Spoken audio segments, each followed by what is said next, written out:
Okay, so the question that's asked is that we have over here a kip, and a kip is in a matzav of pikuach nefesh, and the kip now all of a sudden is a little hospital room, and there's stuff happening in his room that's not normally allowed in the house, and the younger kid, how old is he, 10? 10, or any age really, says, hey, can I eat in my room? He gets to eat in his room. What about me? Right? So, of course, every tipul, every treatment that we do is different, individual for every situation, every kid. And over here, alachas kama v'kama, even if we could understand the kip brain, it's impossible to know what's good for the over 2,500 siblings, skips of TP. So we're talking general, and for individual advice, we can get it individual. Well, let's talk a general concept. Generally speaking, when there's a child that's off the derech in a house, it throws everybody for a loop. And it's a trauma for everybody. It's pain for everybody. The siblings lose out a tremendous amount. Some of them are teased. Some of them people make fun of. They say, especially in the Chassidish, they say, "Dus is dan brida oder dan schwester?" Is that your brother or your sister?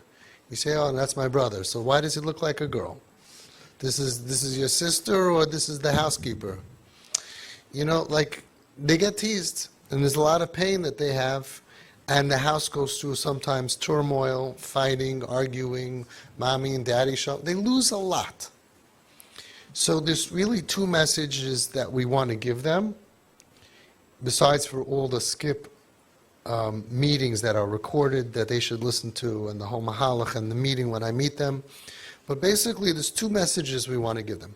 The first message is, your brother or sister is going through a very hard time. And the rules of saving somebody is different than the rules of regular chinuch. Just so they understand what's happening here. You go to the hospital, and the rules in the hospital are going to be totally different than the rules at home. Because you need to save somebody. In fact, it could be the opposite. Right over here, we don't eat in upstairs because it's not the way that you leave crumbs everywhere and there's bugs or whatever the rule is, right? But over here, we have to have a different set of rules. So it's not pshat that I don't care about rules anymore. The pshat is that it's different rules. If you go to law school, there's a lot of rules. It's different than if you go to accounting school. Why? It's a different course. So it's not that we became lax in being strict about our rules. It's that the rules have to apply to the child.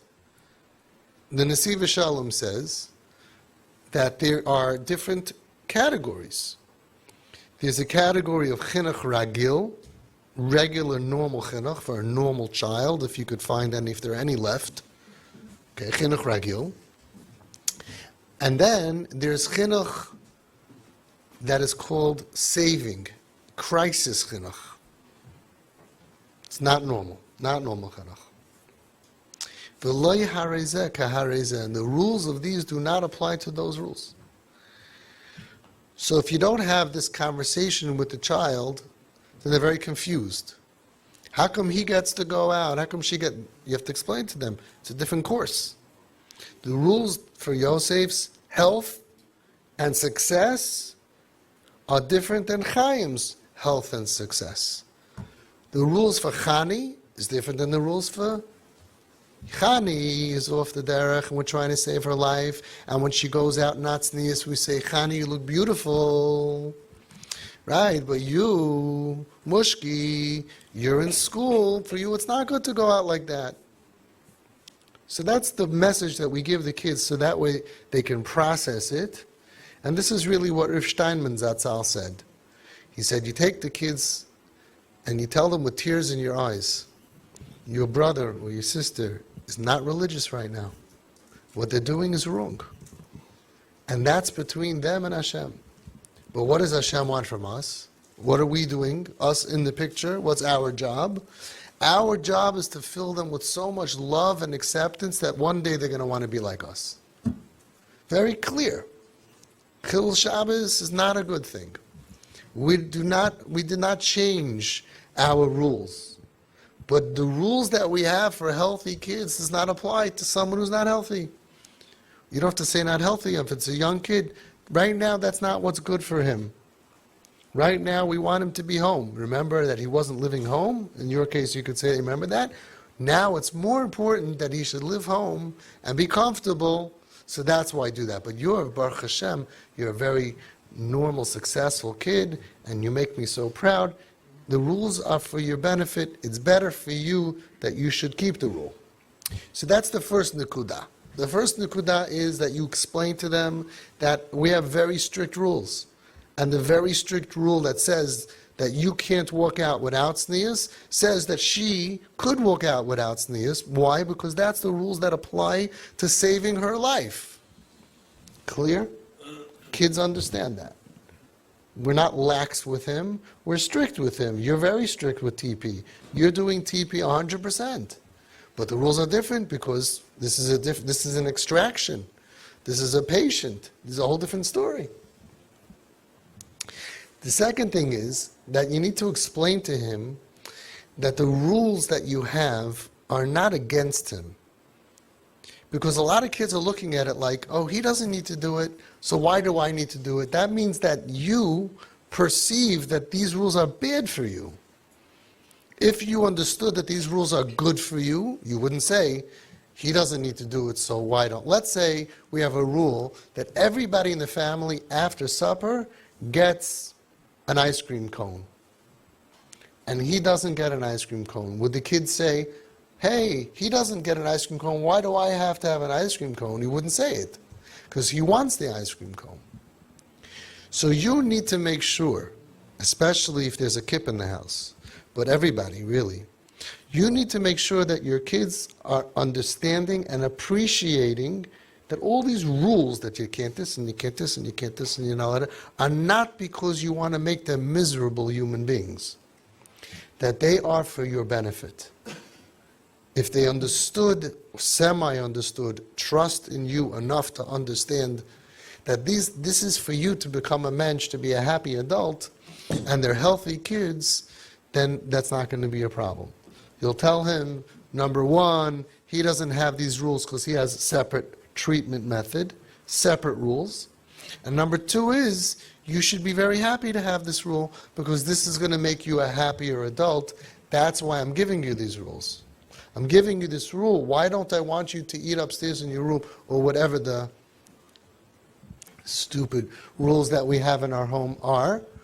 All these rules, because for your benefit. You should grow up to be a mensch. Okay. That's two. What's the third thing? You have to allow them to break rules that have no meaning. You have to. You have a situation and you have a kid, yes, sure, oh, of course, no problem, oh, sure, yes, no, yeah, oh, yes, of course, have fun, take $20, take $50, take $100. And this kid is watching with his big eyes, saying, really? Really? Really? So if I just smoke on Shabbos, I get all of that? I get mommy and tati are happy, they love me, everything is great. So why exactly am I going to school? Right? So he comes downstairs in his underwear and you say, great to see you. I come downstairs in my underwear, you say, go upstairs right now, don't you come down here like that, where were you raised, blah, blah, blah, blah. Becomes a trauma. So now we have that third piece. The third piece is called have seichel. You're not running a army. You're not running a assembly line. And you have to take things into consideration. And chanoich lenar al pi darkoi. You have to know some kids have no problem to conform to shtel tzu or to shtel tzi. And they do it. Some people have a problem with this. Don't bark at them. Some people have a problem with going to sleep on time. Some people have a problem with they don't want to go upstairs. Work with them and explain to them it's really better. I would really appreciate if you don't eat upstairs. But you know what?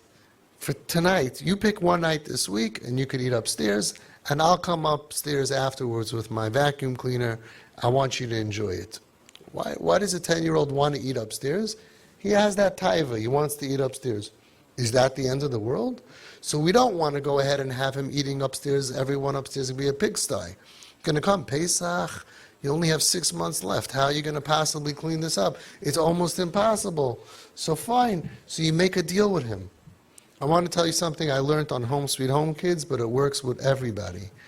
In Home Sweet Home, whatever they asked me, I knew I can't say no. Because the N word is banned. There's no N word. So what did I do when the kid asked me? They always ask me stuff. So I always said, you know what? It's against the rules, but you know what? You'll do it now once and no more, okay? Okay. Because they got what they wanted, and for the future, they're not arguing with me now in the future. And every time they did that, I said, okay. But it was less and less and less, and I didn't mind. Because I don't mind giving in. I don't want it to be a set thing forever. So we had in the house, the rule was the house was closed for Shabbos. And they came to my house for Shabbos, or hosts, and always in the beginning especially, the kids were very uncomfortable. That was the hardest thing for them, to go for Shabbos to somewhere. And they would come back from work Friday afternoon. I came to pick them up from the house, and there's always the new kid. I'm not going, I don't want to go. And I see, I could try, he's not going to go. So I say, come here. I show him I like him, what's what's the matter, it's too hard for you. Yeah, I'm telling you, I can't do it. I'm plotzing, I don't feel good. I'm sniffling, I feel like I'm going to throw up. I say, you know what? The rule is I can't have anybody in the house. I'll tell you what. I'm going to drop off the other guys. Don't tell them. You stay here Shabbos, but promise me, no visitors, don't burn the place down, don't make a big scene, I don't want fire trucks or anything, don't throw a party. I'm trusting you. You want to relax? No problem. I'm going to bring you food. I'm going to go get food. I'm going to bring it back for you. And don't tell anybody, but next week you'll come for Shabbos. Every kid come out, did the same spiel. And guess what? It worked. They stayed home, and the next week they didn't do it again. Could be they did it twice or 3 times throughout the year. Who cares? So what my advice to you is to recognize nothing is about right now. Right now, you cannot, we cannot. You work with the kid. You tell him, you know what? I see it means a lot to you to eat upstairs, right? You know it's not what we do. And I'm sure it's hard that you see your brother, that he has a whole restaurant going on in his room with the microwave and the fridge and the toaster oven, and stuff's happening over there, and I don't let you bring up a cookie. You know what? As a treat, because I love you, next week, you tell me which week next week, you can eat in your room, and afterwards I'll come and I'll vacuum it the next day when you're in school. What do you say? What do you think he's going to say? He's going to feel so good. He's 10 years old. He's going to feel like you won the lottery. And what'd you give into? Nothing. Did you teach him a lesson? Yes. Does he think that there's no such thing as ants and bugs? No, he just needs to do it. You're going to win in every single way. In every single way. So chachma, right? So the first thing is the first rule. The second rule is the second rule. The third one is chachma. Even though you're showing them that your rules are different than his rules, you can't be tough on kids when they see that lamaisa, somebody else has a different set of rules. So you have to balance it. It's okay. I see you really want to do whatever. It's really against the rules. But you know what? How about we'll do it tomorrow night, right? I like putting it off a little bit so they have time to be excited. And you'll show the kid, ich verstehe dich, I understand you, we're not enemies, I'm working with you, you'll get what you need. In my experience, what they need is so petty and so doesn't matter. None of these 8, 9, 10-year-olds need drugs. What do they need? What do they need? Supposed to go to sleep? They say, can I stay up for another half hour? Can I stay up another half hour? No, in this house, bedtime. Was machst den Arsch? Why are you making yourself crazy? Tell them, you know what? You're so good and you're so helpful. Sure, but tomorrow night you need to be in bed on time. Always push it off. And you'll see you'll get more out of it than by saying no. I hope I answered your question. Okay, good. Good luck. Let me know how it goes. If it doesn't work out, full money back guarantee.